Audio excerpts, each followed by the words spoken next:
Stephan, welcome to Women of Impact. Thank you for having me. Dude, I'm so excited to talk to you today because you know me, I'm all about empowering women, especially when it comes to relationships. And so where I want to start with you is addressing there's a big difference between someone using you, playing you, trying to trick you, and us sometimes accidentally misreading things where someone isn't trying to use you and we're misinterpreting their actions. Yeah. And so where I want to start is, what are the things that you notice that men do that us women actually misinterpret?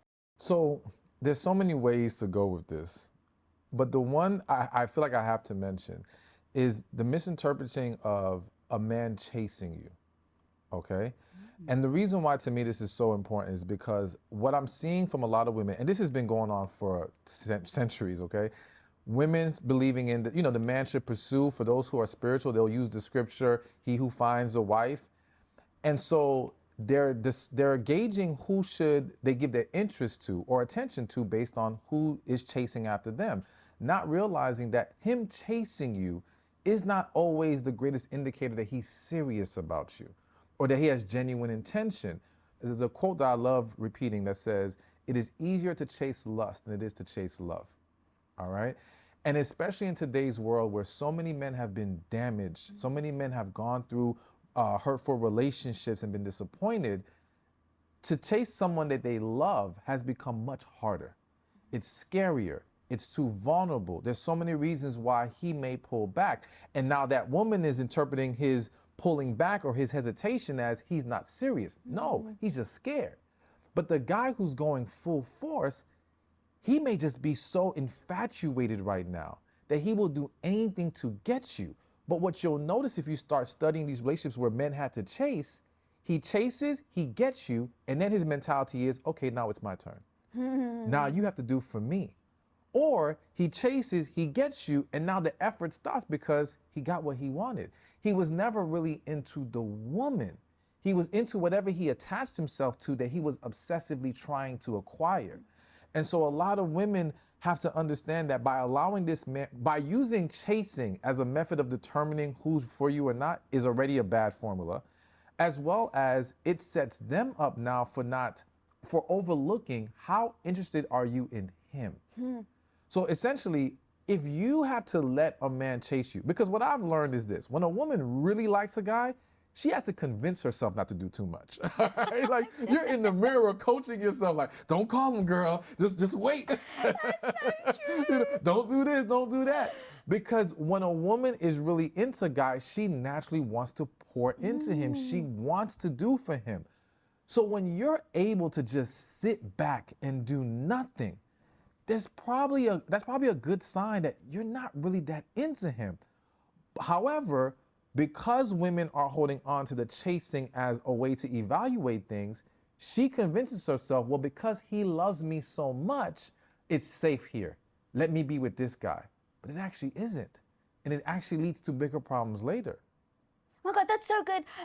Listen, because it all comes down to frame of reference. And I love that you said that. It never dawned on me. But like our frame of reference is that you're right. Like, I'm just going to speak for myself. So when I first met my husband on that first date, I was, oh my God, I was like, I just want to see him again. He's so hot. Like, oh my God. Like, I was just infatuated by him. Now, he ended up being my husband for 20 years. We just celebrated our wedding anniversary. Yeah. But I remember thinking to myself, to your point, well, don't call him Lisa. You don't want to show that you're too keen. So, because my natural inclination is to like keep pouring myself in. And so going back to how my fundamental way of seeing things, if I see a guy chasing me, I perceive it to be the same way that I would think that me going after a guy, like, oh, he must like me because I would do the same. Exactly. But it doesn't always mean that. Now, don't get me wrong. It's not to say, and I think as we go through this discussion, a woman has to understand you have to look at the overall picture. So we're going to talk about little different things that, yes, can give a hint and give you some kind of idea of what's going on, but it doesn't give you the full answer by itself. Right. So I don't want to say that chasing alone automatically means he's just infatuated and he's not going to be serious. I will say, though, that you find, as long as we're talking about older men, so let's just say men over the age of 28. Really? All right? Why? The reason why I say over the age of 28 is because when a man is younger, One, he has more time to chase. So I think that's the other thing that a lot of women have overlooked. When he's in school, whether it be high school, college, whatever, he doesn't have responsibilities. He doesn't have things that he has to worry about. He's probably not building a business, though in today's world, there's a lot more younger men doing that. But he has more available time to obsess over you, to chase you, to call you, to do all these things. As a man gets older, his time becomes more limited. So again, there are women who would assume, oh, well, he doesn't call me as often as I would like, or maybe she's accustomed to, right? And now she perceives that as he's not serious. No, he just may not be as available. Now, I don't want that to get confused with not calling you at all or not pouring into the attention that you need. However, we have to be very careful with how we evaluate that, because one man may have 10 hours of his day to give you. The other guy only has 5 hours that he can pull from. They don't have the same amount. So this guy who has 10 hours can do everything for you. And that's why you'll see some of these women where they become attached to very toxic, unhealthy, and more specifically, bum men who have nothing going on for themselves, because they get so attached to the attention he's showing her, but not understanding that he can do that. He has way more time to give. He doesn't go to work. What else is he gonna do but call you and FaceTime you? You see? And you're over here thinking that he wants you more than the guy who's busy, but you're not understanding he's building something. He's working towards something. He has to be more careful with how he manages his time, as well as the man gets older, he's been through more things in life. As men are younger, they haven't been through that first heartbreak yet. It's so much easier to go hard and go fast. Same thing happens to women. I always say, if a woman goes back to her first love, and we're gonna subtract women who have gone through any kind of childhood trauma and family dysfunction, because that can change everything. But outside of that, when you look back to your first love, you will, as you mentioned in your experience, you're goo goo gaga over the guy. You're writing his name on notebooks if you're in school. You're dreaming about him. I was 21 and still doing that. It could be college, you know. But yeah, so because you have not been hurt yet, your willingness to dive head first into whether it be love, infatuation, whatever it is, you're not holding back as much. Once a woman gets hurt, she has this moment of, I will never let this happen to me again. Now she becomes so much more cautious.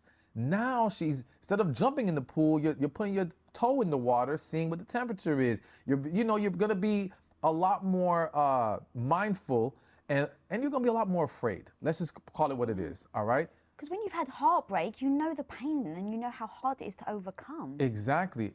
And then the mistake that women make is not realizing that men go through the same thing.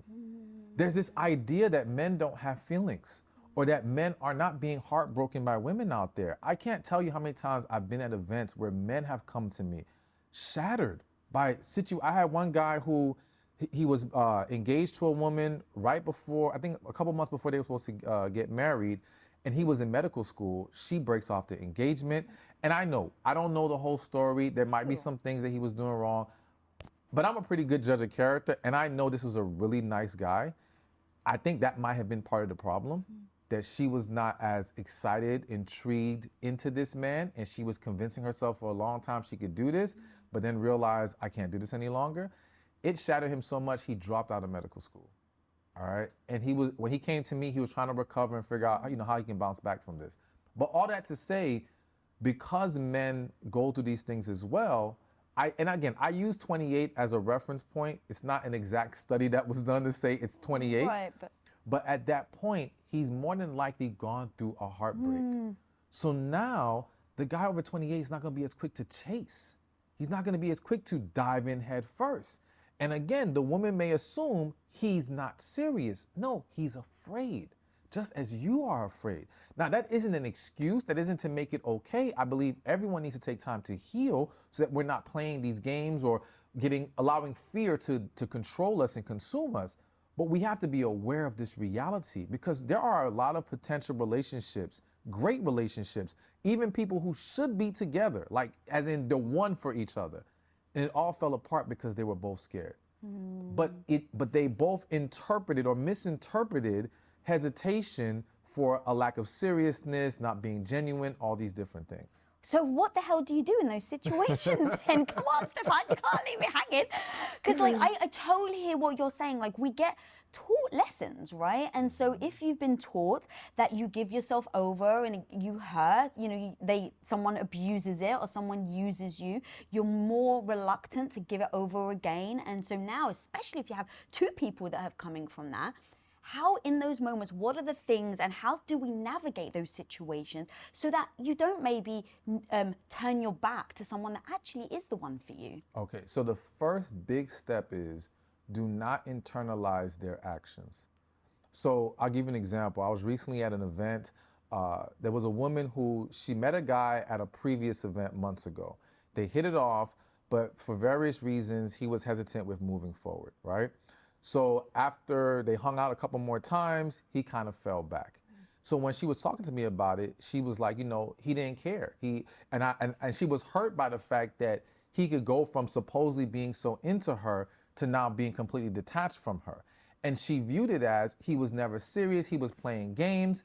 No, the actuality was, or the truth of it was, he pulled back because he could not handle continuously interacting with her and knowing he's not ready for the full relationship yet because he came from overseas. He's still trying to establish himself right now.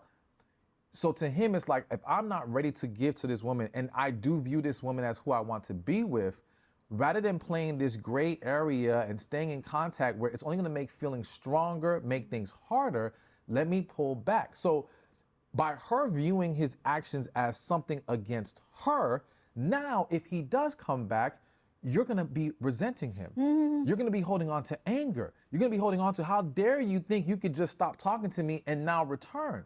But in reality, he did that out of protection for self. He did that out of protection for her as well, because he knew this was only gonna get more intense if we continue like this, but he knew he was not ready to give her what she deserved and what she needed. So when we stop internalizing, we ensure that we don't carry negative energy from whatever happened to whatever could happen. Because here's the thing that happens with a lot of individuals, and I'll say specifically to people who I believe have a connection with each other. Because to me, connection is the deepest experience we can have. It's not something that we have with everybody. I always say that connection always comes back around. So what you'll find is, in most cases, connection doesn't work the first time they come together, but then there's an opportunity later to make it work. The problem is what has been done in between those two moments. So two people meet, they experience this amazing connection. One or both parties are not ready for various reasons. Maybe they're in a relationship, maybe they're scared, whatever the case, maybe it's long distance. Now they pull away, but because again, we internalize what they did, we now use that anger, that resentment, that hurt to break free from the situation. In breaking free, what do people typically do? They go find someone else to be with. So now you get in a new relationship that you don't really belong in, that you're not truly happy in, but is good enough to now accept into your life and helps you cope with what you weren't able to have with your last person that you have the connection with. Or maybe you have kids now, all right? Or maybe you focus so much on career because you're like, well, you know what, F these men, I'm tired of this, I'm just gonna focus on me. But again, you're doing it as a defense mechanism, not as in this is your calling in the moment. Not this is where God or your spirit or whatever is telling you to go. No, it's your fear or your pride or your anger saying, let me go here so I don't have to deal with this. And now let's say you build up this career. Now the man comes back around. And when I say he comes back around, you guys cross paths. Somehow, some way, you guys meet back up. But now it's, I have kids. Now it's, I'm in this relationship. Now it's, I'm in this career that doesn't allow me to embrace this situation and this moment the way I should.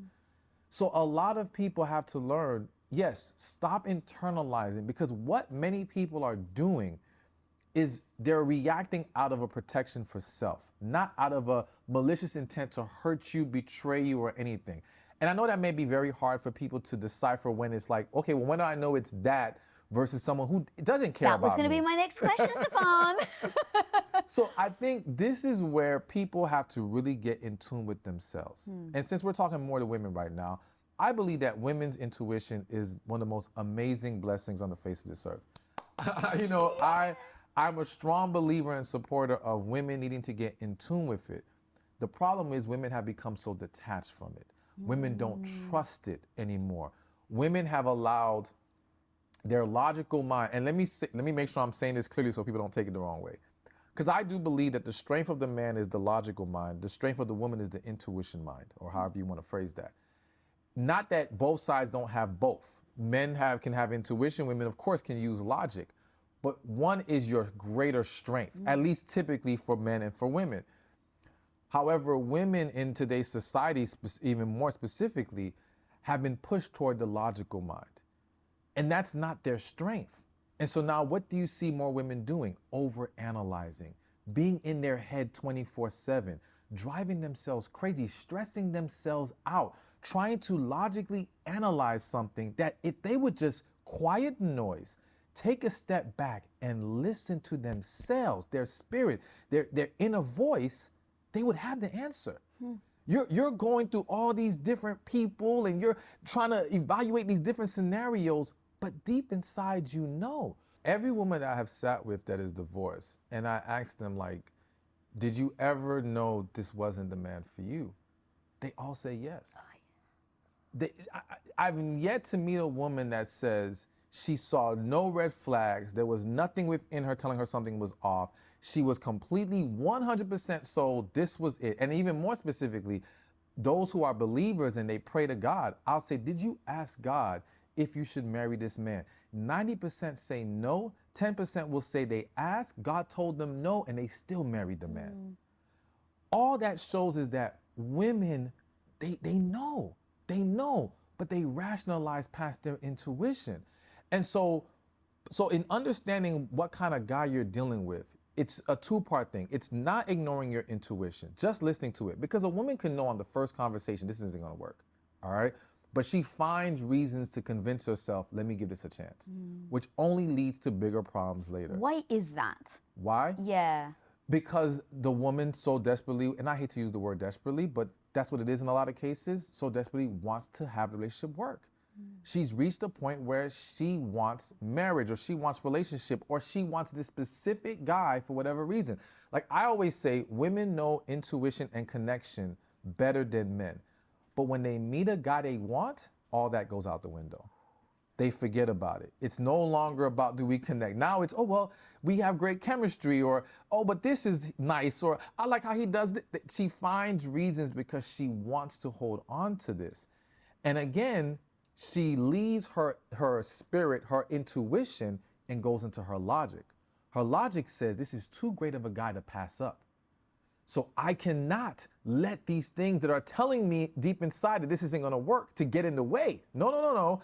I have to figure out how to make this work. And I will convince myself that I'm just crazy right now, or I'm just in my own head. No, listen to what your inner voice is telling you. Because in doing that, I'm telling you, there's so many women who would see so much clearer if they learn to do that. I think also getting in better tune with your feelings and being honest with yourself about it. What I mean by that is this. When a woman can honestly say she is in love with a man, or she feels a genuine connection with the man, and let me be very specific because I feel the need to say this may sound bad, but I'm gonna be very transparent right now. Yeah. There have been women who have reached out to me personally, who watch my, videos, and they're on my social media, and they'll say, I feel a connection to you. And I have to explain to them, like, no, what you're feeling drawn to me by this information that resonates with you. You're feeling drawn to me because the way I speak it's very personal. You're feeling drawn to me because maybe I'm touching on points that are happening right now in your life. But connection is a two-way experience. And you can't say I have this connection with someone and we've never even talked. You may feel drawn to that person. That's fair. You could say that. You may have a great desire for them. You may admire them. But to say you have a connection, it's something that you're going to experience once we sit down, talk. And again, you have to be honest with yourself. Is it connection you're feeling or infatuation? Is it that I'm so in love with the perception of this man I have rather than the reality of this man? Because to me, it's like if I sat down and talked to you and I know my energy was off that day, and that doesn't typically happen, but let's just say It's like, it whoa, was come bad, on. okay? Let's say you caught me in a bad moment and I didn't handle it well. You can't come out of that and convince me that you experienced a connection with me in that moment. I didn't give you anything to work with. You see what I'm saying? So it's like to say you have a connection with a man you haven't even spoken to, he's giving you nothing to work with yet. So let's keep that in mind when we talk about connection. But I think that when you can honestly say you've gone on this date with this man or you have phone conversations with him, you know when you feel something's there, you know, and you feel that it's strong. And again, it's a two-way thing. When people have a genuine connection, they both are able to see it. Now, they both may not embrace it right now because, again, it scares people. So people will convince themselves, nah, maybe it's too soon. This can't be happening so fast, things like that. And it's like, no, in actuality, those who have real connections feel it pretty much immediate. It doesn't take a long time. If you have to cultivate it, that means you're just growing attached to this individual. It's not a connection there. But all that to bring it back to telling the difference, basically what I'm getting at is as you become more honest with self and more in tune with self about what you're really feeling here, it becomes easier to evaluate what's going on with them. So I'll give an example as a man. I may come across a woman and she's beautiful, great personality, everything's amazing with her. But if I'm honest with myself, my draw to her is more lustful than it is more about personality or something deeper or connection. And what happens as human beings, so men and women do this, because the lust is so strong and there's so many great things about them, we try to convince ourselves otherwise, like, no, this is really something here. But again, if you're honest with yourself, no, you know it's the lust that's carrying this. You know it's maybe he's rich and you don't want to pass up a rich guy right now. You know there's something else. Are you willing to be honest with yourself about it? Because once you can identify, if I know I am only pursuing you because of how lustful I am towards you, then I know that you wanting me is not true love either. Because it has to be two ways. So it can't be not true love on my end, but true love on your end. It doesn't work that way. Ah. You see, that's where we can evaluate better. So even going back to the example of chasing, if you know you're not really into this man, which is why you're even able to sit back and let him chase you, then there's no way that his pursuit of you is being about true love. He is obsessed, he is infatuated. And the reason why is because, again, true love requires a flow back and forth. If you're not really into him like that, what are you giving him to work with? You see, it's the same thing I mentioned about the connection. How can you say you have a connection with me? I've given you nothing to work with. That means it's not flowing back and forth. So unless that's there, that's how you know this is attachment, infatuation, obsession, everything else, not true love. And just for for anyone who may get confused, I want people to understand, because I think sometimes it's a lot of semantics with how we use these words. People describe connection differently, they describe love differently. So I just want to be specific in saying, What up, homie? I got something free and new to share with you right now. How often are you visited by that negative voice in your head telling you that you're not smart enough, that you're not good enough, experienced enough, not fill in the blank? One of the most powerful things you can learn to do in life is to turn that negative voice into your bestie. And I want to teach you how to do that and so much more in my 4 steps to becoming confident workshop. And guys, the most amazing thing is you can actually register for completely free for this workshop. So click the link on your screen and I'll see you on the inside. love in itself is something that you can give to anybody. All right. I can love the stranger tomorrow I come across. Love is about being kind, compassionate, patient, all these different things. To me, being in love is where we're talking about romantically, where we're talking about connection. We're talking about everything coming together. That's in love. All right. So yes, there may have been people who pursued you, who loved you. They genuinely cared about you, but they are not in love with you when you're not in love with them. It doesn't work that way. Oh God, you said so many good things, Anita. Okay, the one thing, so let's start with intuition, because that was so powerful. I think that as a woman, I've heard so much, right? Women's intuition, and I've been the same, where it's like I try to be logical, and it's like, well, maybe this is my emotions taken away, and I feel this thing, I feel unease, but maybe I'm just being paranoid, right? Like you kind of brush off that feeling.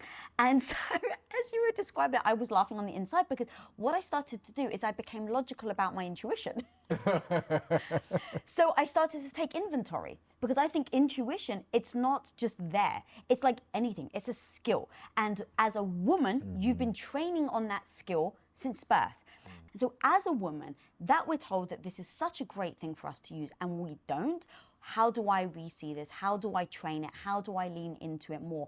And so I started to take inventory on my intuition. So if I was getting a gut feeling about someone, I would write it down. And instead of me reacting to it immediately based on all my past history of like, oh my God, he's using you because he did this one thing, and then you freak out, it's just like, okay, let me actually sit back. Let me see if this is intuition or just past experiences that has raised a flag that may not actually be a flag that's there. Yeah. And I started to take inventory.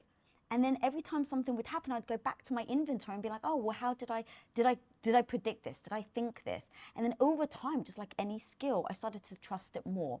And so to your point about intuition with women, when it comes to dating, when it comes to, you know, perceiving people, I just wanted to say, like, I totally agree. And for any woman out there right now that isn't quite sure how to tap into their intuition, that was just a quick little lowdown of how I did. And so thank you for expressing that. I love that. My pleasure. You obviously recognize the superpower within us. And then something else you had said was like how if you go to, you know, a relationship or the chasing, right? If you perceive that as this means he's into me, and if he doesn't, then he's not. I'd love to talk about dating these days, because I'm finding my single female friends are having a lot more issues than they did 5-10 years ago on interpreting someone's actions. And what I mean by that is I have some friends that are very traditional. And in their tradition, it's like you go out for dinner, the man picks you up, he takes you out, he pays for it. And that's just what they are looking for. Yes. And so one of my friends, who's very traditional, turns around to me, he's like, Lisa, I went on this date. And I'm sitting there, and he's looking at me when the bill comes. And immediately, she's like, oh, he's done. Nope, I'm never, not a second date, hell to the no, right? And she kind of just looks at him, and she just is like, the kind of, you know, just like shows him the bill. And he turned around, he's like, thank God. And she's like, what? He's like, I'm so glad you said that. She's like, what? Like, surreal, what is happening right now? And he said he went on a date the week before, he went to pay for the bill, and the woman freaked out. What, I can't take care of my own bill? You think that I'm incompetent? Here's a man again thinking I can't pay for myself. So he goes on another date with my friend. He's petrified because he thinks he doesn't want to disrespect the woman. So he doesn't want to offer to pay because he doesn't want to disrespect her. Because a week ago, he just learned that. And she's sitting there in her own mind, in her own morals, beliefs, the ways that she wants to be treated, ways she wants a partner to show up. She now feels disrespected because he doesn't offer to pay. So have you heard about these types of struggles these days with women? How would you deal with those situations and know whether it's, oh, he's just like this and he thinks, I'm not freaking paying for you, right? A personality trait, or someone who's being respectful and trying to work around your boundaries? So the key is, I tell anyone who watches my video, I say, listen, red flags are not see it, run. Red flags are see it, address it, then if it's not corrected, walk away. So the way to solve all this, and I'm so happy you brought up that example, because it is happening more often than people realize in so many different ways. Let me just mention real quick, on the internet, there are men who give other men advice, and I'm not calling anyone out specifically, and this is no shade, but men who give advice on tactics to make that woman want you that involve things like backhanded compliments, that involve things like ignoring her, that don't treat her this kind of way. There's a quote that says, if you treat her like a celebrity, she'll treat you like a fan, okay? And so I think women assume that when men engage in some of these things, it's automatically he's a player, he's trying to use me. No, he's a man who's actually trying to win you over, but is implementing bad advice. The same way it happens to women. There are women who behave and do certain things, not because that's who they are, not because that's their character, but it was the advice they were given. And unfortunately, society, in this microwave society that we have, if they don't see it the way they want right away, it's like you said, hell no, I'm out, this is not gonna work. Rather than, no, discuss it, because it may simply be a misunderstanding. And you will see, because in using your example, if this guy was the guy who really believes, no, we should be going half and half, and I don't believe in paying for any woman's bills, he would make that clear. I think there's this assumption that, oh no, well, you can ask them and they'll lie. The average person, when you ask the right questions, doesn't lie. There are liars out there, but most people, when it comes to their personal beliefs and the way that they want to have their relationships, they're very honest. So broke men who don't want to spend money on you usually don't lie about wanting to spend money on you, okay? They're not going to set up this whole idea that they're willing to spend. Now, are there men out there who will? Absolutely. Right. But in most cases, no.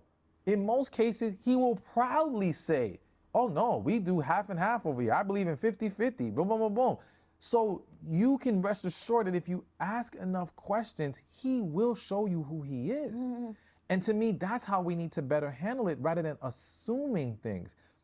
Now granted, I would love for every man and every woman to understand what we may deem proper etiquette, but that's too complicated in this world where, again, people have different value systems. So I can tell a man, hey man, you should always be willing to pay for the date. Don't ever go there and not pay. But then look what happened to that guy. He paid and he got chewed out. But here's the other problem that I think both men and women have to understand. Stop doing what you think will work and do what works for you. So it's like, listen, I'll use me. I'm a man who believes in paying for the date. I don't believe in 50-50. I don't do 50-50, okay? So if I was that guy and I go on a date and I pay for it, and now you chew me out for paying for it, I'm not gonna stop paying for my dates. I just won't date you anymore. Because what works for me is paying. That's the way I work. I'm not deviating from that. We have to decide where do we draw our line in the sand. So even if you're a woman who believes in the man paying and the man providing and all these things, I don't want you to go on a date and go Dutch because you think that's your way to get your foot in the door, or because, you know, that's a better way for men to look upon you in favor. No, because you can't sustain that. And that's the thing. If this guy is truly a provider and he now accommodates this woman and changes his ways to try to be with her, will you be happy now in this new role you've been forced in trying to keep this person? All right? Same way, if you're a woman, and let's just say you are a career woman. You are because I believe, listen, there are women out there who are wired to be homemakers. That's where their heart is. That's where they're going to be happiest and at peace. There are other women who are wired to do things. They want to create businesses, or they want to jump on projects because that's what fuels them. And so now if you are the person who's fueled by projects and businesses and all these things, and you try to accept being a homemaker to make this man happy and to make it work, you've now robbed yourself of your own peace. You're not being true to yourself. You can't sustain this. You might keep it up for a while, but you're not going to be happy. And we can flip it the other way. There are women who really want to be at home, but they embrace being in a career to again, maybe it's their parents or someone told them you got to have your own thing or whatever the case may be, or they're seeing all these men who say you have to bring your own stuff to the table, whatever the case may be, but you're not happy there. You can't sustain it. So now you get with a man who thinks you like or you're okay with this career lifestyle. Let's say 5 years into it, because at some point your true self is going to come out. We cannot keep up this other life forever. So at some point you're going to come home like, I'm tired. I want to stay home with the kids. I don't want to do this. And he's going to look at you like, are you crazy? Like, I didn't sign up for this. Now there's a battle. Now you're forced to stay in this role that you never really liked. And yes, that can start all the way from the first date. What are you presenting? Who are you really? What works for you? And now the goal should be not trying to fit into other people's lives, but seeing who we fit together with. All right? This is the life that I know I want to live. This is the life that this person wants to live. Does it come into alignment with each other? If it does, we got something. If it doesn't, don't force the issue. Oh my God, I love that so much. And that's exactly what my friend did on that date. She just communicated with him and was like, look, I'm the kind of girl, I like guys treating me to dinner. I don't need you to. I don't need you to buy me clothes. I earn my own money, but I like it.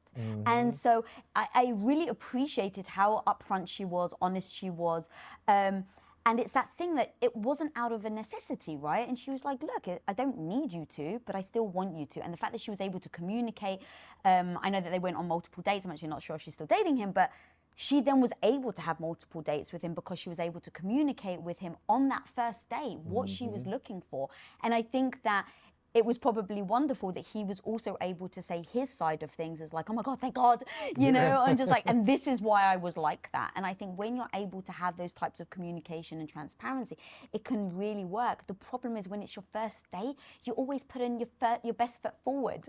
See, but and that's what we need to change. And again, it's not about, of course, I want your best self to show up, but it has to be your true self. Best foot forward should not be, how do I win the date over? Best foot forward should be, how do I show who I am to see if they really connect with me? That's best foot forward. And I think if we learn to accept that, and in accepting that, we have to understand everyone's not gonna like us. You're not gonna win every date. We have to approach dating not in a, I'm hoping for a second date. Approach it as in, I want to enjoy this experience, see if we connect, and we take it from there. That's it, all right? So if a second date doesn't happen, cool. I still enjoyed myself as best as I could. I showed who I am, we keep it moving. Because what happens is when you're in the mindset of trying to win this person over, one, you lose yourself in that process, all right? But two, you end up holding on to someone who never belonged in your life to begin with. Which brings it to number 3. Now you develop what I call dating fatigue, because now you're only prolonging the inevitable. Whether it's date 5, whether it's 5 months into the relationship, whether it's 5 years into a marriage, at some point, the true selves are going to show up. And if they don't align, we have a problem now. And this is gonna fall apart, all right? And if some people stay together, but they stay together in misery, all right? The quality of this experience goes completely out to the left, goes down the drain. So why even set ourselves up for that? From the jump, be who you are. And if they don't like it, cool. That just means you're moving on faster down the path of receiving the person who is for you. I've got one of my favorite quotes of yours. You will never be good enough for the wrong person. Absolutely. I was like, that's so good. Like, that is so good. And so as you're talking, it's like, okay, if you show up to be your true self and the other person doesn't feel right, then don't try and change you. It's not about you not being good enough. It's about that no matter who, like, how you try and shape yourself, it's the wrong person, so they'll never be right. And let me say this, because I don't want the audience to misunderstand something. We have to also learn what truly is who we are and who we're choosing to be. Go on. So let's say, for example, and I've had some women say they're not affectionate people, all right? Now, I'm a firm believer that doesn't truly exist, all right? I'm not saying I couldn't be wrong, but I believe that the issue isn't that you're not affectionate, it's that you fear being vulnerable, because being affectionate is a level of vulnerability that is required in that exchange. And so there's something that has made you uncomfortable with this, okay? Now, I've yet to find a successful relationship that doesn't have healthy affection. So if you come across someone and they say, well, you know what, I like you, but you're just not affectionate, I don't want you to say, oh, well, that's just how I am, end of story. Because that's something, it's not who you are. It's something that you need to improve. You need to recognize that's an issue. We have to be honest with ourselves about what are unhealthy things and what are going to cause problems in any relationship, all right? And the reality is that even if you convince yourself, well, there's other non-affectionate people, how often have you seen 2 people who are not affectionate be very happy with each other over the long term? Because again, it's not really who they are. What's really happening is it's two people holding on to deeper issues that don't allow them to be affectionate. And so now you can't be happy in that relationship because the other issues will rear its ugly face in other ways.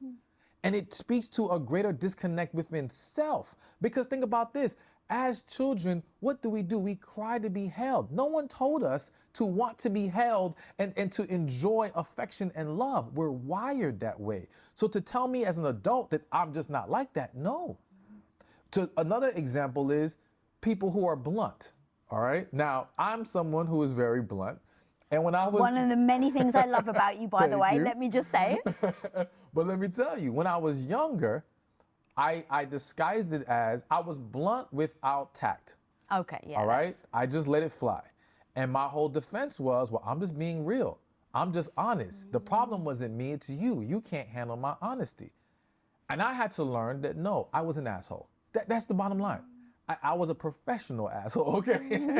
and I thought it was, I convinced myself this was okay. But I had to learn that no, you have a responsibility in how you deliver your message. So who I am is blunt, yes. But who I am not is being rude and crass and being lacking compassion with how people feel when I express certain things. So the key is not to stop being honest and blunt. I just had to learn how to do it with love, with compassion, with an understanding of how people receive me, learning how to be more in tune with self and other individuals so that I can relay this message in a way that you can receive. I had to accept the reality is, Ladies, I know sometimes you worry that you're not good enough. Trust me, nobody knows that better than me. I spent almost a freaking decade having my soul sucked out of my body, doing something that I didn't love. Finally, even though I was scared to freaking death, I decided I was going to go for it.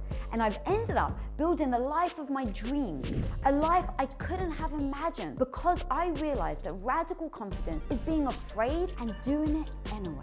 I wrote this book for you with 10 no BS lessons that you need to go from feeling stuck and frustrated to doing anything that you set your mind to.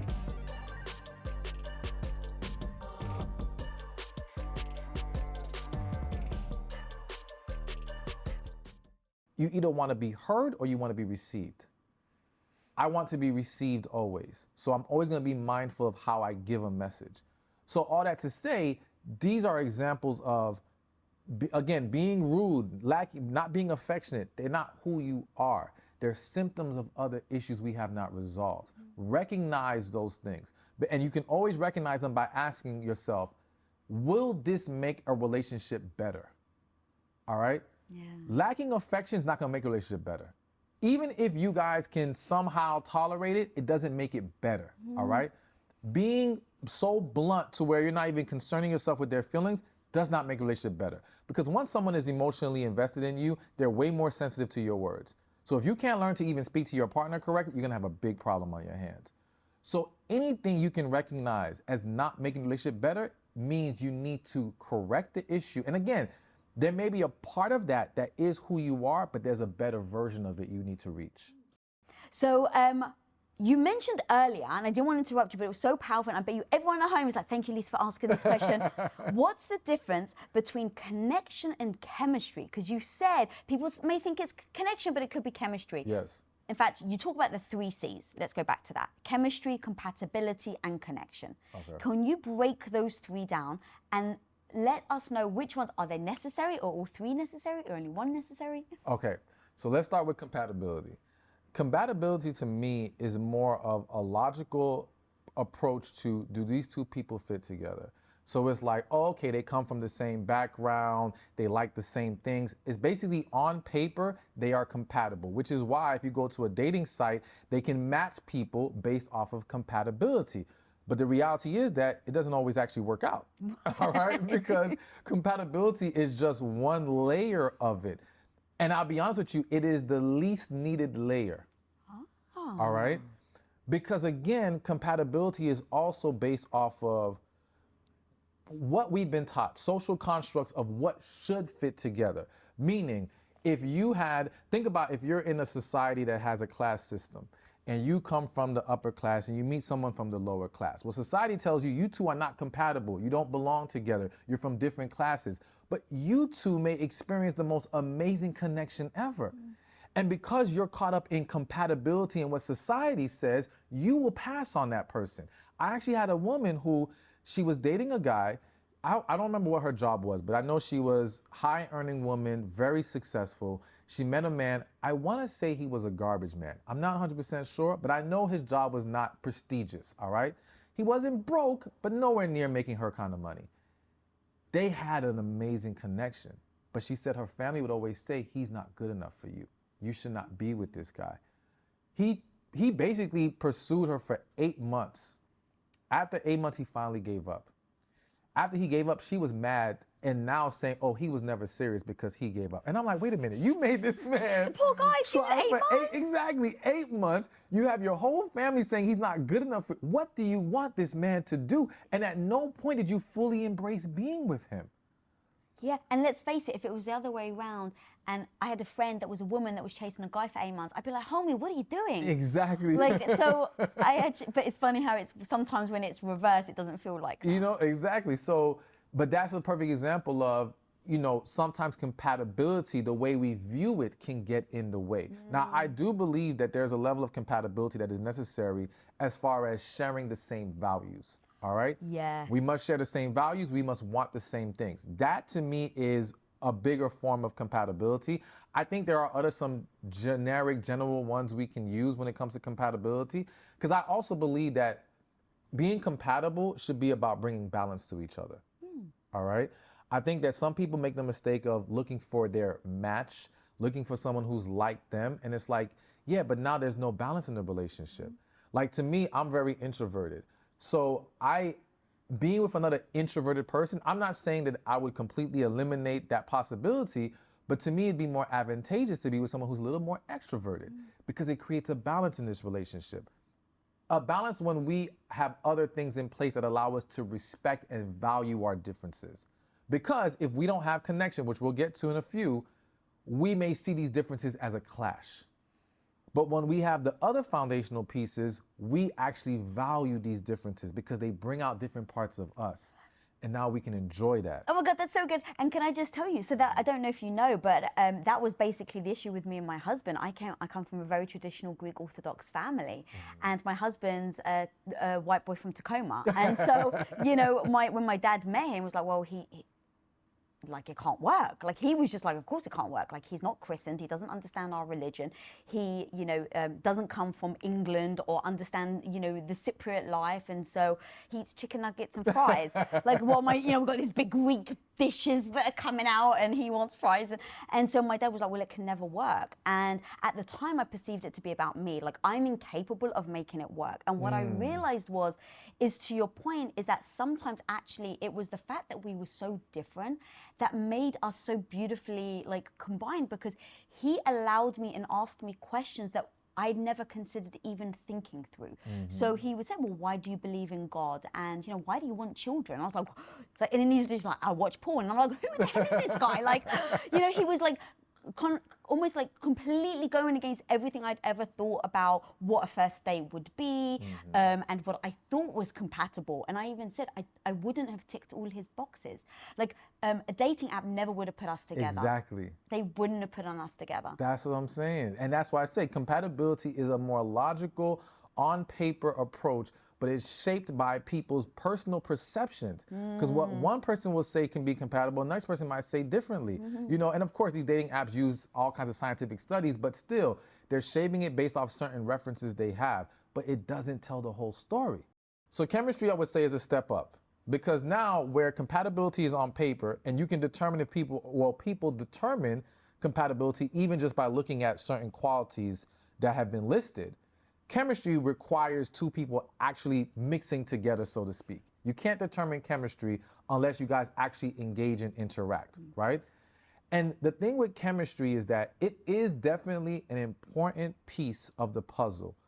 However, we have to understand that one, chemistry is in greater abundance than connection, which we'll talk about. Because think about it, if you are a social person who has a great personality, you can have chemistry with a lot of people. It's not rare to come across a bunch of people you feel chemistry with because you know how to get along. You know how to fit with people. Chemistry is how we flow together, how we're able to engage with each other, all these different things, as well as the fact that chemistry can be created. And I always use the example of sports or corporations. We have team building exercises to build chemistry. We can put together 5 players on a basketball team who've never played together, and in time they can learn to have chemistry. So you can create it and you can destroy it. Because the minute that someone wants to go off that path, chemistry is done. You can have 2 people who get along so well, but if this man or woman changes certain aspects about themselves, that chemistry can go away immediately. Or if they were presenting a false representative of themselves, you built chemistry based on the false representative. Now when the true self comes, chemistry gone, all right? Because again, it's a very fluid thing. It can come, it can go, you can get it back, you can lose it, all these things. And so a lot of women, they'll meet a guy, and one example I wanna use, because I just come across it a lot and I find it very funny, is when people claim they have sexual chemistry with someone they haven't had sex with. Okay? And I'm like so trying to process that right now. Yeah, what does think that... about that. Chemistry requires the two to actually engage and mix. How can you claim sexual chemistry without sex? What you're experiencing is attraction and maybe horniness happening all at the same time. Isn't that just being horny? Yes, that's what it is. It's like we're both attracted, we're both a little horny, and we're both receptive to it. So this energy that we're feeling right now, we label it chemistry. But there are people who felt that, went into the bedroom, and it was trash, all right? Because it was never chemistry, okay? So we have this habit of mislabeling things and misinterpreting things and using this whole chemistry as validation for why we should move forward. No, there's more to it than that. So again, with chemistry, it's something that is more abundant and, like I said, can be built, can be destroyed, and you need it. You need it. So I don't discredit it as much as I would compatibility, but it is it's misused in a lot of situations, which now brings us to connection. Connection to me is the biggest piece of the puzzle. And when there is connection, there will be chemistry, all right? Compatibility, there's an argument there because again, what looks good on paper, because look at you and your husband. You guys could have chemistry and connection, but people would say, but you guys weren't compatible. So that doesn't have to be there. But chemistry, you guys, I'm sure, still had the chemistry, had the connection. And we work on that chemistry even to this day after Exactly. 22 years later. But here's the thing. Connection is the glue that holds it all together. So people's ability to work through things are severely hindered when there is not a connection there, all right? There isn't that deeper draw to each other. And what I believe on a spiritual level is your spirit recognizing its match. Because they say spiritually, things happen in the spirit realm before they happen in our world, so to speak. So it's almost like the spirit already knows this is who I'm supposed to be with. The spirit already knows this is who I can connect with or whatever the case may be. We, in our human form, however you want to phrase it, we just have to come to an acceptance of it. You see, people experience connection, but they struggle to accept the connection. Connection is also much more rare. If you were to survey people and ask them how many times have you experienced this deeper connection, at most you might hear it's 2 times. And there's other theories I have as to why it's so rare. One, I think it's just rare because it's not meant for, if we look at it again from a spiritual assignment type of perception, we're not assigned to everybody. We cannot be with just anybody. And some people will think you can just, I'm gonna speak on this real quick from a very Christian perspective, but I know that this doesn't apply to everyone. Everyone has different beliefs.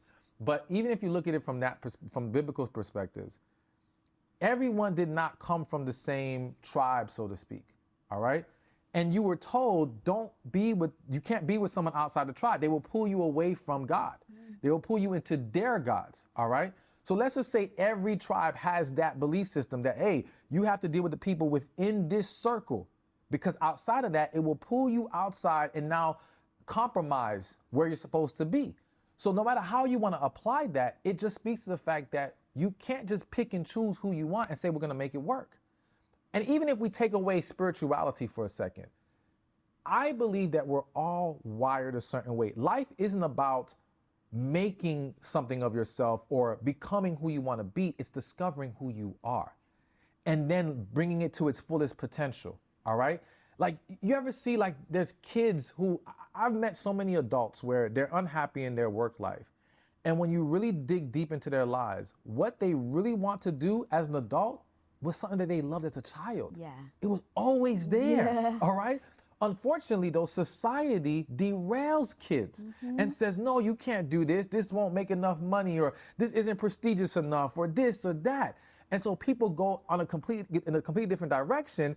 And then what happens is, by the time you become an adult and you can make your own decisions, or you've gone so deep down the path of building whatever life that society, parents, whoever told you to, that now it's too scary to go in the direction that you're really called to go into. And instead you stay where you're at because it's easier, all right? Same thing happens in relationships, I have to mention. Some people have gone so far off the path, relationship-wise, maybe in the wrong relationship, that now, even when they come across that person they have a connection with, it's too scary to now go over there. It's too scary to have to uproot your family, maybe if you have kids. And it's understandable, but this is what's happening to so many people. So going back to connection, again, I believe on a deeper level is our spirit. It's who we are assigned to, so to speak. And it's the glue, because whatever that draw is, it gives us that extra motivation, that extra strength to want to work through things. So I look at it like this. Like, one of the things I always say is, going back to sex, the key to great, long-lasting sex is connection, all right? There's a lot of people who will think, well, no, I have to test drive before I get married or whatever, because I gotta know what I'm getting myself into. And those same people can tell you stories of how the sex was great in the beginning and then it went away. And you ask why? Like, his thing didn't change. It's the same thing it was before, all right? She's not much different than she was before. What has changed here? Well, one of the things that's changed is motivation to please you. Because initially, my motivation was to impress you. My motivation was to get you, to lure you in, so I did everything I could to please you. But if at my core, I don't like who you are, I'm not in love with who you are, I'm not gonna be as motivated to keep pouring into you. I believe a lot of people become narcissists in their relationship. They were not narcissistic in the beginning, which is why you didn't see it the way that you see it now, all right? Because sometimes what happens is, if you have, I'll give an example. You have two people that get together. They're not truly in love, but they become attached for various reasons. And initially, because they're trying to make it work and it's fresh, it's new, or they're just happy to have someone, they go all out, right? But again, because there's not a connection, because they're not really in love with each other, at some point they start to get more lackadaisical. They start to slack off, all right? They're not pouring into you the same way. They're not caring about your feelings the way they should. So now, whoever is getting the short end of the stick, or the shorter end of the stick, it is very possible for them, or it can happen on either side, to now say, okay, I'm gonna look out for me. Now it's all about me, because I'm not getting what I need from my partner, so I'm gonna make this all about me. Entering the narcissism, you see? But it's all stemmed from, because you guys weren't really into each other, because you guys didn't have the connection, because true love did not exist here. And that's why when people will say, you know, the quote that says love conquers all, and people say, well, love didn't win here. No, love never existed there. You guys were driven by something completely other than love. You just slapped a label on love on it and thought that would make it work. No, you weren't being honest with yourselves about, why are you really here? Why are you holding on to this person? Some of you are holding on because you're afraid to be alone, not because you love them. Some of you are holding on because your parents pressured you, saying, you're getting older, when you're gonna have babies, when you're gonna get married. And that got in your head, and so you forced the issue with a man that you don't really love like that. The single shaming is so real right now. Yes. And the crazy thing is, it happens to men too. Women don't know that or realize that. Yes. Tell me, I've never heard a guy say, all my friends are like, people need to stop freaking single shaming me, because it's kind of like, you haven't found a man yet. It's like, would you rather me be with the wrong person? But the older generation, they don't think like that. It's just about, well, you're single. It means that you're broken. It means there's something wrong with you. Yes. And so, one, they don't think about it being about true love, which is why it leads to so many bad relationships, because they're not brought together through love. Let me say this, and I'm gonna bring it back to men being single shamed. So I was at an event a couple months ago, and a man brought up the point about arranged marriages and how we should just go to a system of arranged marriages because they're way more successful, they stay together longer, all these things. And I said, no, you're evaluating success with longevity. Yes. And those things are not equal, all right? At least for me, I am about helping people create healthy, happy relationships, not just staying together just to stay together. So now as far as men being single shamed, I actually had a man a month ago, he called me. He was calling because he was going through a breakup, so he needed advice. And he told me how his father asked him, are you gay? He's like, you're gay? Are you gay? You know, you're still single, you're not married yet, you have no kids, what's the problem? And he was like, Dad, I'm not gay. It's not that simple. And he's like, no, you're gay. The difference is this, men do not talk about the pressures they go through as much as a woman will, especially, at least specifically, with, let's just say with dating and relationships, all right? Because again, does the man want to tell everyone how his father's asked him if he's gay because he's single? No. Does a man even want to talk about how, you know, his family's pressuring him to have babies and stuff like? No. And I think also because to a certain extent, I will say this, it may bother the man less than it bothers the woman, all right? It bothers him, but the pressure if that same father gave the same equal amount of pressure to the woman and to the man, it would weigh on the woman more, all right? I think so, because society says that you should be married at this point, you should have kids at this stage, and hey, you're just only getting older.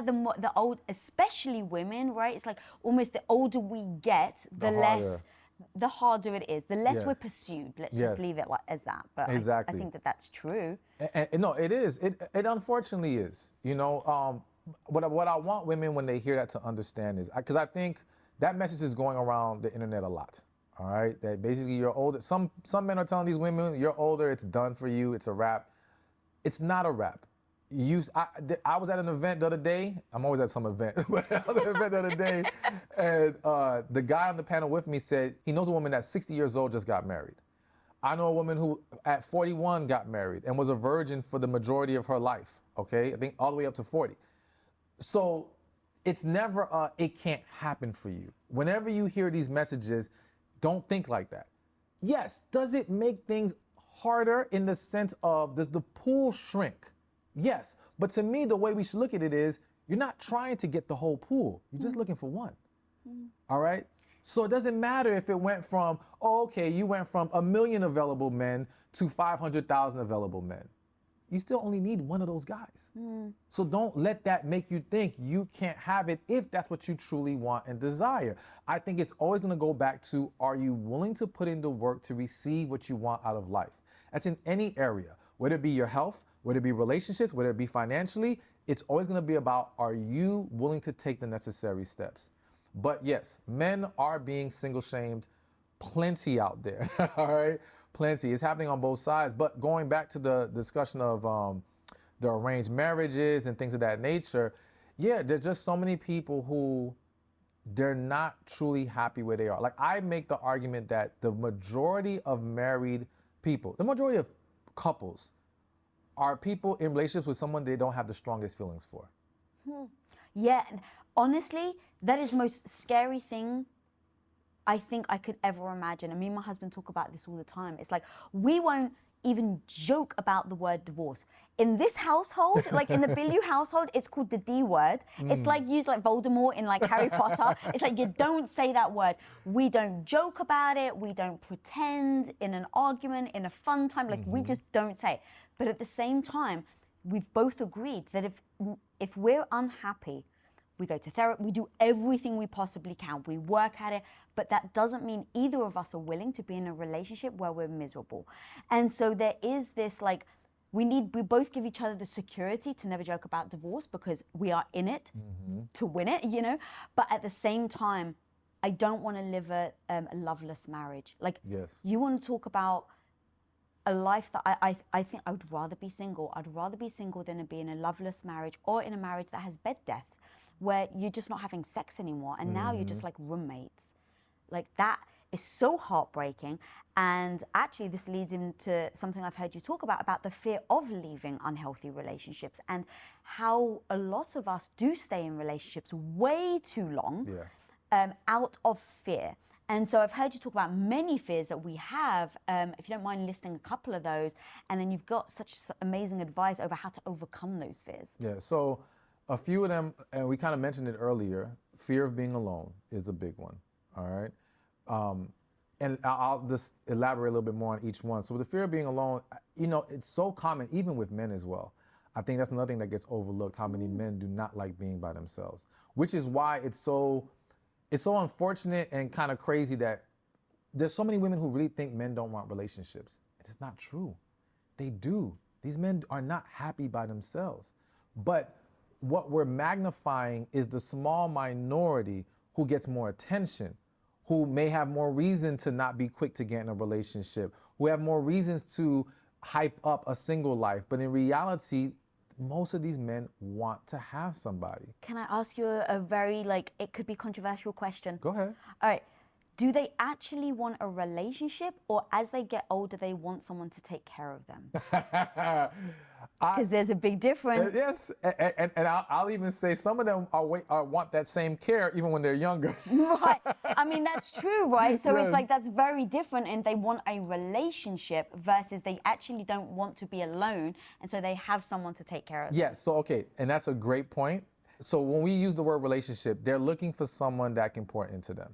There are a lot of men who, especially they've been coddled by their mothers, they're looking for a new mother, you can say. A new mother who has sex with them, essentially, okay? So that is happening a lot. I do still say a lot more men than women realize do want a relationship, meaning they are fully prepared to pour into a woman. Many of them to their own detriment, all right? Which is another problem. See, what gets overlooked is the millions of men who, men have been sold the belief of if you love a woman, you put her on a pedestal, you love her to death, you cherish her, you do everything. And that actually is wrong, all right? Well, let me say this, it's missing context. So what I try to teach, I have a video I did on putting a woman on a pedestal. And my argument, my approach is you should put her on a pedestal, but she has to understand there are consequences. Now, when I say consequences, I don't mean that in a bad way or an abusive way or anything. It just means that, yes, I'm gonna give you the world, I'm gonna treat you like a queen, I'm gonna love you, I'm gonna adore you, but if you do not respect, honor, and pour back into me, you don't get to stay there. And removing the pedestal doesn't mean, oh, I'm gonna treat you poorly. No, it means I'm going to leave you.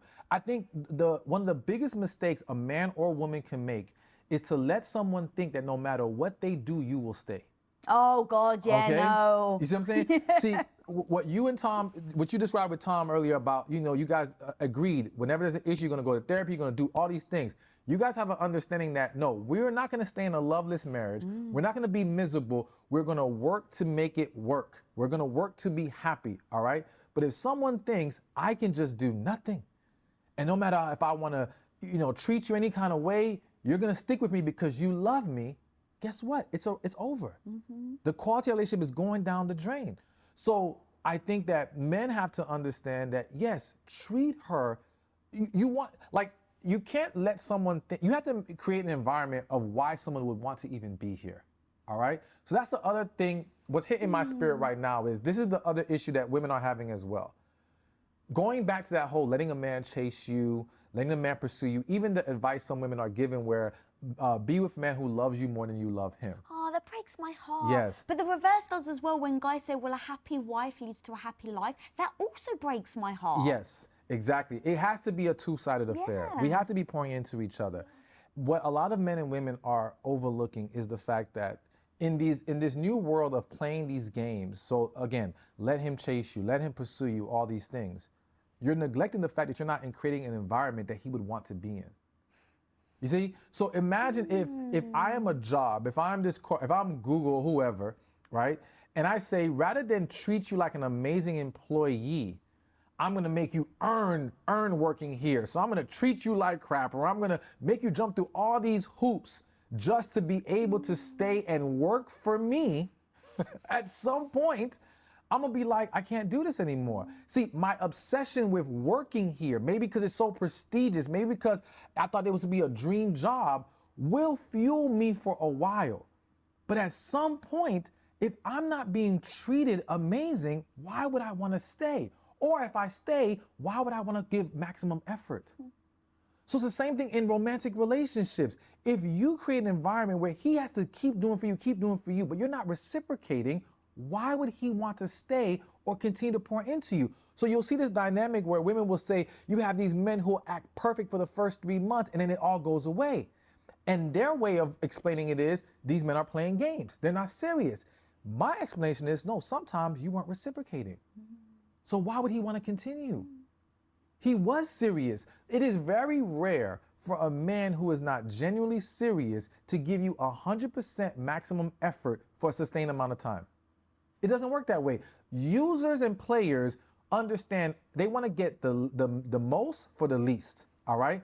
And their goal is to find a couple things you like to reel you in, but they can't nail them all. It's very rare. There's always exceptions to the rule. There's some guys who may be master manipulators who will cover all bases. That's extremely rare. Most guys, it's like, okay, he may buy you things, but he barely calls you and barely talks to you, all right? Or he may talk to you all the time, but when you're in his presence, he treats you like you're his slave and you gotta do everything for him. He doesn't pour back into you. There's gonna be something that's lacking that shows you he's not consistent across the board. So all that to say, we just have to be very mindful of, in this dynamic, are we creating an environment that cultivates a healthy relationship? And the fear is always, well, I don't want to do too much because I'm going to get taken advantage of. Yes. Right? But the thing is, how do you expose the person unless you give your true self? Meaning, I always say, like, what's the best way to see if someone's going to steal from you? To hide the money or to leave the money out and see what they do? That's so good. I've never heard of that. You're so right. So it's like, what's the best way to see if they'll take advantage of you? To give of yourself. And then once they cross lines that show you that they're going to take advantage, again, you first address it because it might just be a mistake. It might be a misunderstanding. But once it's addressed, if they correct it, problem solved. If they don't, they've exposed themselves. And would we not rather to have that exposed as quickly as possible? Yeah. You know, and I'm not saying act like his wife in the first couple of dates to expose him, but I'm saying this idea of holding so much back doesn't work in your favor. It works against you. You're only prolonging seeing what do you really have here. You can't see the connection as clear as you need to see it. You can't see their intentions as clear as you need to see it. And rather than being afraid of what they will do with it, be confident in yourself that you can handle it when that time comes. So it's almost like someone will say, well, I don't want to be affectionate on the date because then he may want sex. But you can tell him no. So don't be afraid that he may want it. The concern should be that if you tell him no, he doesn't respect it.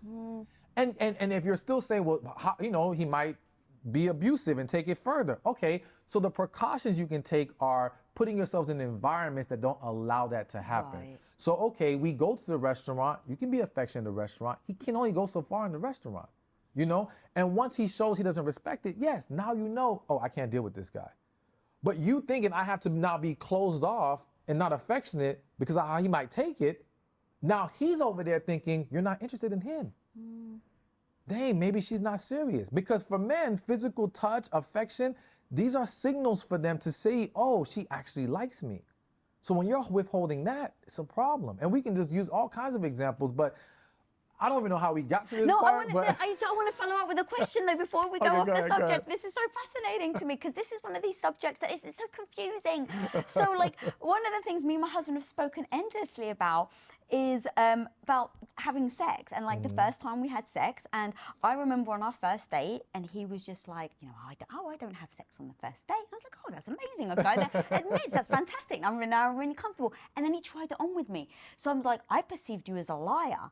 And he was like, the truth was, he's like, I don't normally like to have sex on the first date. Like he wants to get to know someone. And he was like, but then when we went back, he was like, he was so attracted to me. He's like, his impulse was just like, oh, well, let's just. And so I was like, but that I perceived you as a liar. And so that became almost like a little red flag on the early days. And so part of that as well is in that moment, I've just had grown up being told all the time, you don't sleep with the guy on the first date because he'll never call you back.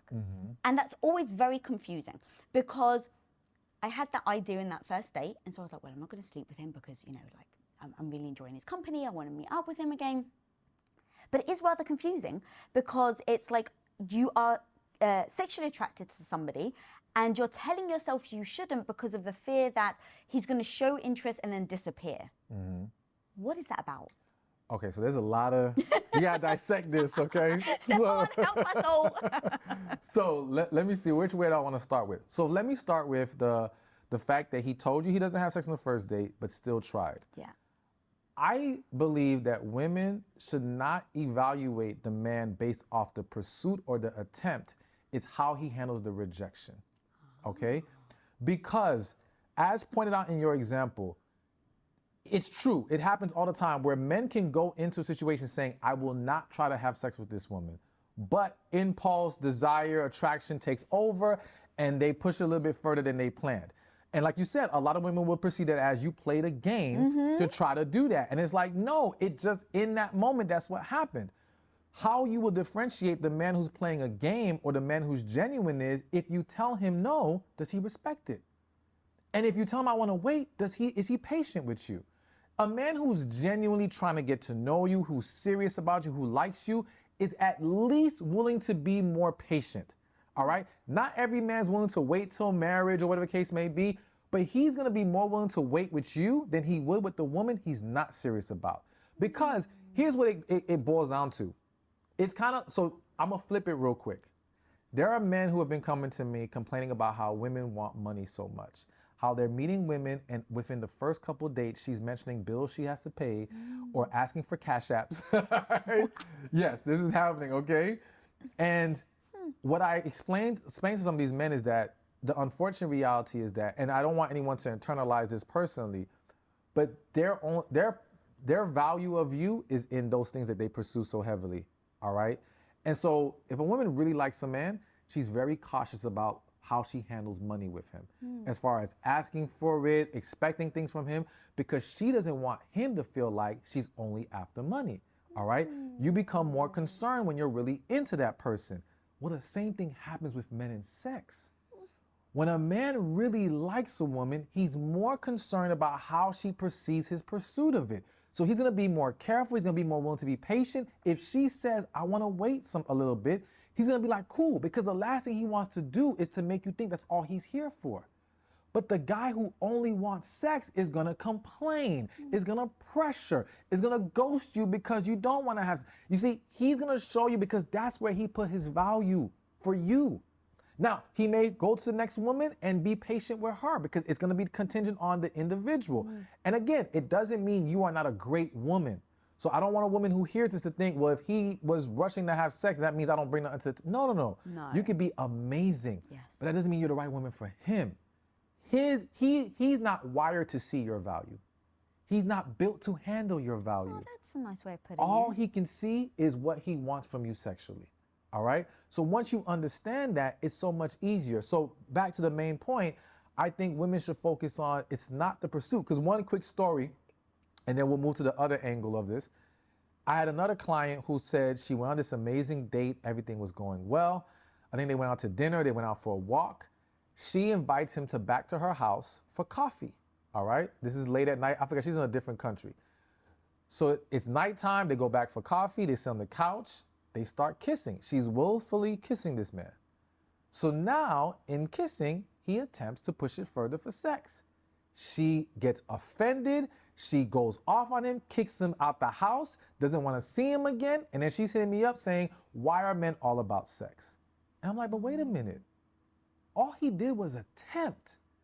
And he attempted it because if I'm that man, plenty of men would assume that you inviting him back to the house, you inviting him back late at night, you willfully kissing and being intimate with him could be a sign of, yes, let's go further.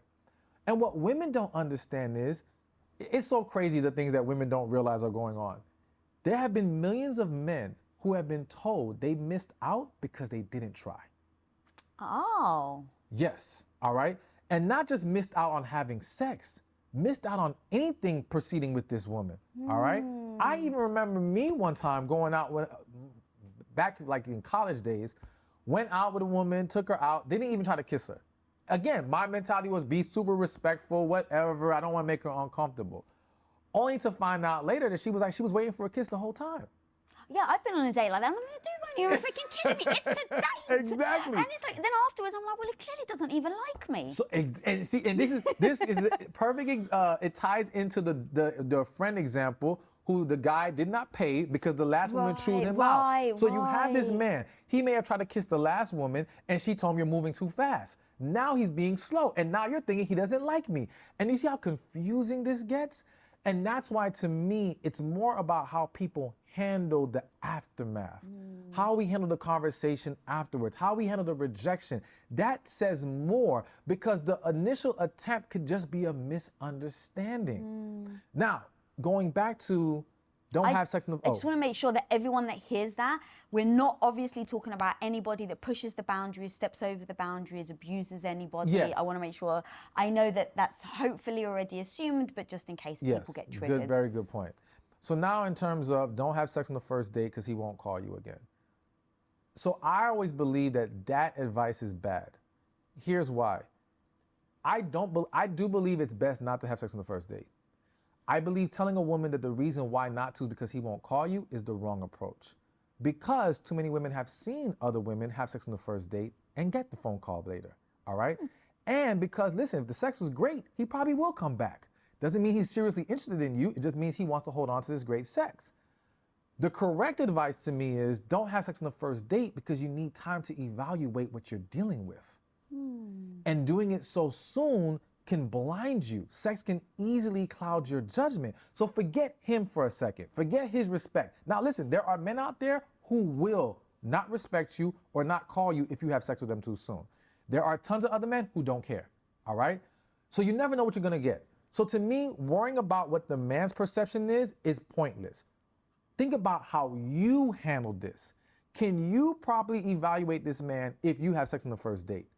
Are you gonna be okay if you have sex on the first date and he doesn't call you the next day? See, for me, and this is aside from any spiritual beliefs, because again, we can talk about waiting until marriage, but I understand that most people aren't waiting that long. Yeah, assuming it's not a religious reason or... Yes. Yeah, thank you. So I always say, don't have sex for a woman until you are comfortable with what happens next.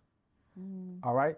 Because some women are not having sex out of their own desire for it. They're doing it because I want him to like me. I want this to move forward. You know, I'm just enjoying this moment so much. I don't want to mess this up. Let's just go with this flow. They're not truly comfortable. And what a lot of women don't realize is this can backfire in multiple ways. One, again, you had sex with him too soon before you realize he was not serious about you. All right? And now it doesn't proceed to anything else. And now you feel cheated and used. All right? Also, I want to be very sensitive of how I say this because somebody mentioned to me that some women might take this to heart too much. If you have sex on the first date, or any time, at any point, the sex now comes into the equation in evaluating if I want to deal with you.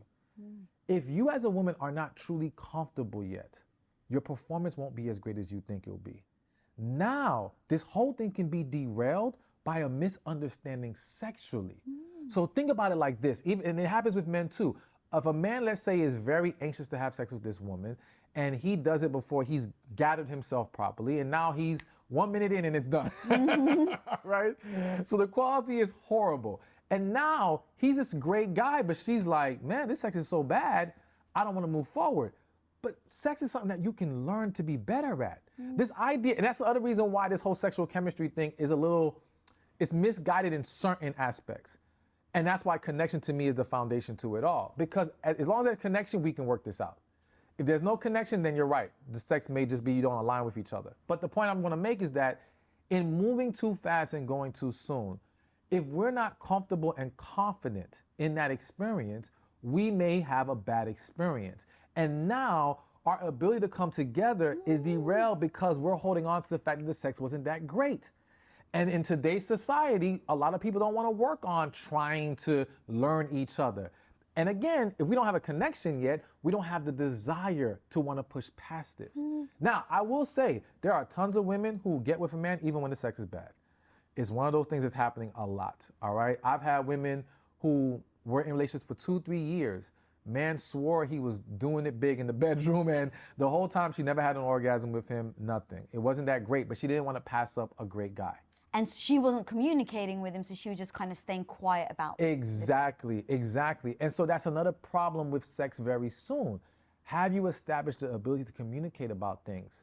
Because if you have sex too soon, it's not that great, but you're afraid to mess this situation up. You figure, I'm not gonna make any complaints, I'm not gonna say anything. But now you have to bite your tongue for date 3, date 4. Now we're months into the relationship, years, and you've never told him the truth. And now you feel like you can't.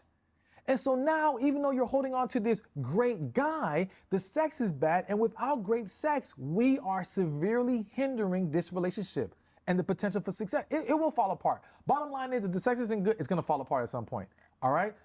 All that because you jump too fast without establishing certain foundational principles needed for long-term success. Now, if you're just trying to have a casual relationship, this is a whole different story. Right. But if you're trying to have something real, something sustainable, it is best to wait. But I just think the whole he won't call you, that's not the way we should be looking at it.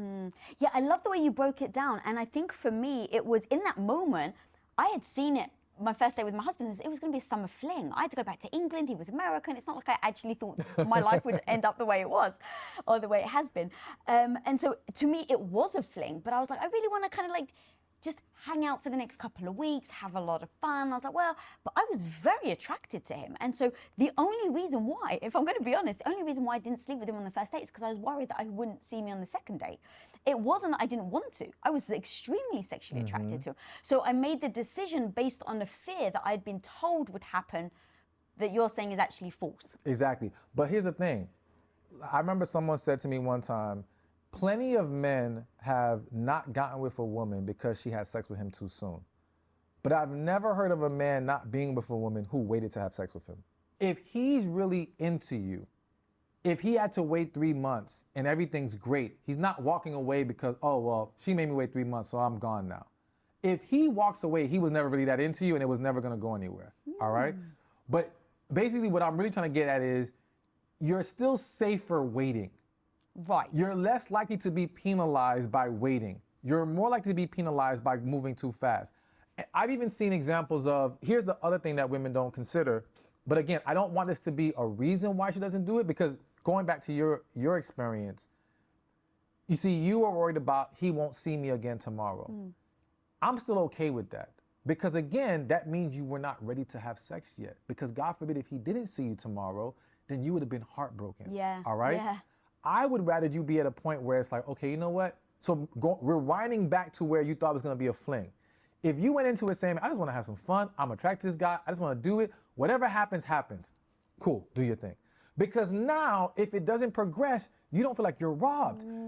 So basically, the woman should do it when it's about the experience itself, not what surrounds the experience. Once you start attaching things to it, now you muddy up the situation. And now if this man doesn't meet whatever your expectations were, you feel cheated and used. Same thing happens with men and money. When a man spends a lot of money on a woman so fast trying to impress her and it doesn't turn into anything, he feels like I got used. But he doesn't complain if the sex happens too fast. Yeah. He doesn't feel used that way. It's so interesting though that we both sides have that thing. Yes, it's just different. Yeah. For women, it is typically sex. For men, it is typically money. And so, yeah, I think that, you know, again, with waiting, it's just a matter of doing what's best for you, what you can handle. Also being honest with yourself. If you're a woman that knows you get very attached after having sex, you should think twice about having sex too soon. You would want to establish, okay, do we have a relationship here? Like, to me, that's the woman that should wait till at least a relationship is official. Because, again, do you want to become attached to a man who's never going to be with you? This is where it becomes a problem. But it's about being honest with yourself. Some women can handle it. Some women can't. It's like dating multiple men. Some women can handle dating multiple men at the same time and still navigate it with no problem, evaluate each man efficiently, she's good. Other women get overwhelmed by that. It's too much, it's distracting, they can't fully get into it, so they shouldn't do it. So when society says just date as many men as you want to, no, date as many men as you can handle. Have sex when you can handle it. You see? So that you know that you can be okay no matter what happens in this situation. Stephan, I literally could talk to you for hours, dude. Like, this is so amazing. And, you know, ending on that, I actually think is really beautiful. So thank you so much for coming on. My pleasure. Where can people find you and everything you're doing? They can find me social media anywhere, Stephan Speaks. My YouTube specifically at Stephan Speaks, STEPHAN Speaks. Yeah, guys, go check it out. Go check out his YouTube. He is so amazing. His advice is just straightforward, and that's why I love him. That's why I wanted him on this show, to give us some just straightforward answers so that we can take our power and go into any relationship knowing that we've got our own backs and that we can be strong in that relationship. Guys, if you're not following me, follow me at Lisa Bilyeu. And if this episode brought you value, please do share, like, and then click that subscribe button down there. And until next time, guys, be the hero of your own life. Peace. Being vulnerable isn't me telling you the same insecurity 10 times a day. That's not vulnerability, that's dumping. I'm making you responsible for my emotional state every time I feel it. That's not the same thing as vulnerability. Vulnerability is I'm insecure about this.